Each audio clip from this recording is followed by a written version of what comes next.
일단 급매물이 나올 수밖에 없는 이유에 대해서 좀 설명을 드릴 겁니다. 지금 뭐 현재 이제 급매물이 막 속출되게 돼서 뭐 시장의 하락을 알리거나 아니면 폭락을 알릴 것이다 뭐 이런 얘기가 아니라요. 아직까지 지금 현재 뭐 실수요자분들이나 한 발 늦었지만 그래도 매수를 하시려고 이렇게 하시는 분들이 계셔서 이 매도의 성질을 잘 알고 매도자가 과연 누가 될 건지를 잘 안다면 급매물을 잡을 때 조금이나마 도움이 되시지 않을까라고 생각을 하고 있기 때문에 급매물이 나올 수밖에 없는 이유와 급매물이 나온다면 어떤 매물들이 나올지에 대해서 설명을 좀 드릴 겁니다. 일단 첫 번째는 장기보유 특별공제로 인한 그 급매물은 나올 수밖에 없죠. 이건 당연히 이게 뭐 이미 아실 분들은 아시겠지만 올해 2020년도까지는 장기보유 특별공제를 받으려면 2년 거주에 10년 보유만 했다면 80%까지 받을 수가 있었죠. 그러니까 연 8%씩 누적이 됐었습니다. 근데 이게 2021년도부터 바뀌게 돼요. 10년 거주에 10년 보유로 해야 됩니다. 그러니까 즉 다시 한번 말씀드리면 연 8%가 아니라 연 4%씩 누적되는 거죠. 그러면 지금 현재 2년 거주에 10년 보유의 이런 어떤 장기보유 특별공제의 혜택을 받을 수 있는 분들이 내년으로 넘어가게 되면 해마다 4%니까 8%가 되고요. 그리고 10년 보유를 하셨으니까 4%로 계산하면 40%가 되는 거죠. 그러니까 도합 48%에 대한 장기보유 특별공제를 받을 수가 있는 겁니다. 올해 매도를 하게 된다면 80%에 대한 그 장기보유 특별공제 혜택을 받을 수 있습니다만은 내년으로 넘어가게 되면 이게 80%가 아니라 48%로 이게 감소하게 됩니다. 금액적으로 봤을 때는 아주 큰 차이를 불러올 수 있기 때문에 어쩔 수 없이 세제 혜택을 노리시는 분들은 올해 이게 나온다면 급매로 나올 수밖에 없고, 급매로 나오게 되면 이게 추석이 지나고 10월이나 한 12월쯤에 나올 가능성이 굉장히 크다라고 보고 있어요. 자, 그리고 두 번째로 넘어가서 1가구 2주택도 마찬가지입니다. 지금 현재 뭐 1가구 2주택의 갈아타기 매물도 있겠습니다만은 가장 중요하게 봐야 될 게요. 예를 들어서 A주택이 있고 B주택이 있어요. 근데 A주택은 임대를 준 주택이고요. 그리고 B주택은 현재 내가 거주하고 있는 주택이라고 볼게요. 근데 이제 B주택의 이 거주주택의 비과세를 받으려면 뭐 예를 들어서 오늘이 9월 18일 날 매도를 하고 그리고 9월 19일 날 매도를 하게 돼도 이게 현재 거주주택에 대한 비과세, 그러니까 1주택에 대한 비과세를 받을 수가 있었죠. 근데 이것도 바뀌게 됩니다. 이것도 바뀌게 돼요. 내년 2021년도로 넘어가서요, A주택을 매도한 이후에 1주택이 된 시점부터 2년을 더 보유해야 비과세 혜택을 받을 수 있는 겁니다. 그러면 우리가 지금 종부세나 여러가지 뭐 어떤 세금으로 인해서 부담이 되시는 분들 같은 경우는 올해 2020년도 내에 이 두 가지의 주택을 다 매도를 하셔야 비과세 혜택을 받을 수 있기 때문에 급매로 나올 수밖에 없다라고 보고 있고요. 일단 이 세 번째는 뭐 다량으로 나올지 소량으로 나올지는 뭐 지켜봐야겠습니다만은 급매물이 일단은 일부 나올 수는 있을 거라고는 봅니다. 뭐 일단은 지금 법인 같은 경우도 그렇고 신탁명의 같은 경우도 그렇고요. 원래 법인 매물 같은 경우도 여러 가지 세제 혜택을 받을 수가 있었고, 그리고 신탁명의 같은 경우도 종부세를 피해가는 방법 중에 하나였죠.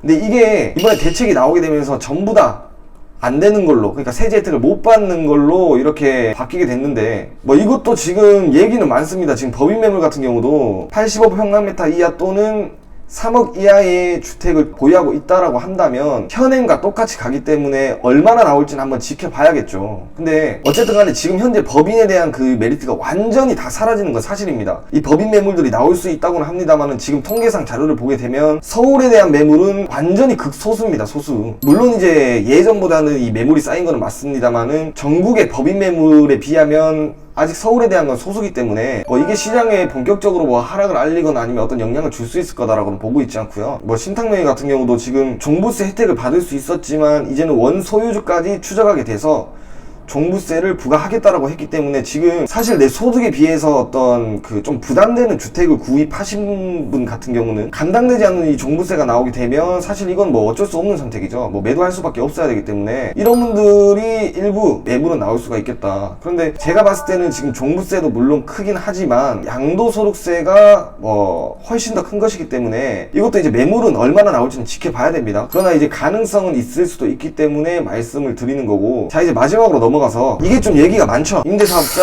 자동 말소 및 자진 말소. 근데 요것도 이제 급매는 나올 수 있는 여지가 됩니다. 왜냐면 우리가 보통 임대사업자를 많이 등록한 시기가 이제 파리 대책 이후에 17년도부터 해서 18년도, 그러니까 2017년도와 2018년도에 많이 등록을 했었거든요. 근데 요게 단기 임대로 4년이든 아니면 준공공 임대로 8년이든 그리고 뭐 장기 임대로 10년이든 2021년도나 아니면 2022년도에는 요것 또한 급매로는 나올 수가 있습니다. 왜냐면 지금 한번 보세요.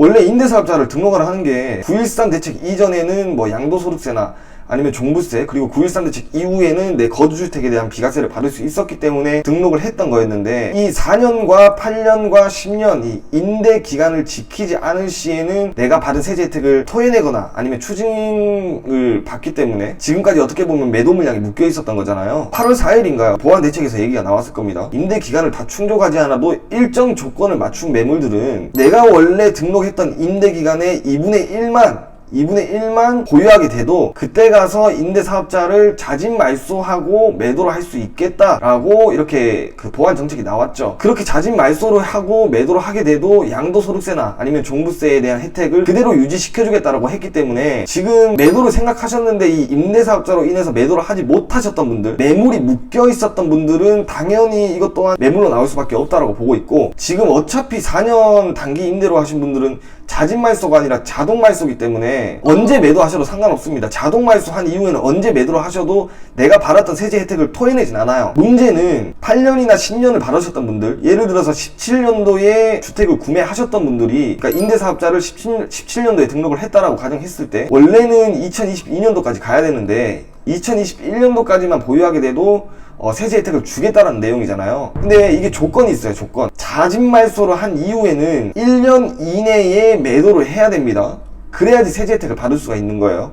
그렇기 때문에 만약 2021년도에 매도를 했다, 그러니까 제일 빨리 나오는 게 준공공 임대로 2021년도에 나올 거 아닙니까? 임대사업자에서 이렇게 내려오시려고 하시는 분들은. 그러면 이 2021년도에서 1년 이내에 매도를 해야 되기 때문에 요것 또한 이제 매물로 나올 수가 있겠다 라고 참고를 하셨으면 좋겠고, 어쨌든 제가 오늘 이렇게 급매물에 대해서 말씀드린 취지는요, 구태여 주택을 들어가시려고 하시는 분들은 이런 급매물을 잡고 들어가셔도 좋겠다라는 취지에서 말씀드렸고, 그리고 매도를 하시려는 분들은 당연히 이런 급매물에 대한 그 어떤 시기는 피해야 본인들에게 더 유리하기 때문에 말씀을 드린 거고, 절대적으로 그 급매물은 인터넷으로 마우스 몇 번 클릭해서 잡을 수가 없습니다. 구태여 공인중개사업자분들이 이렇게 불특정 다수한테 홍보를 해가면서 급매물을 매도할 필요는 없겠죠. 평소에 시기상으로 번거롭긴 하지만은 발품을 좀 많이 팔아보시고, 그리고 업자분들과 유대관계도 좀 잘 해놓으시고, 매수를 할 때 이 매도자의 성질을 아냐 모르냐에 따라서 이 매수에 대한 갈림길도 크게 차이가 납니다. 가장 쉬운 건 뭐 잔금 날짜를 확인해 보시면 되겠죠. 잔금 날짜를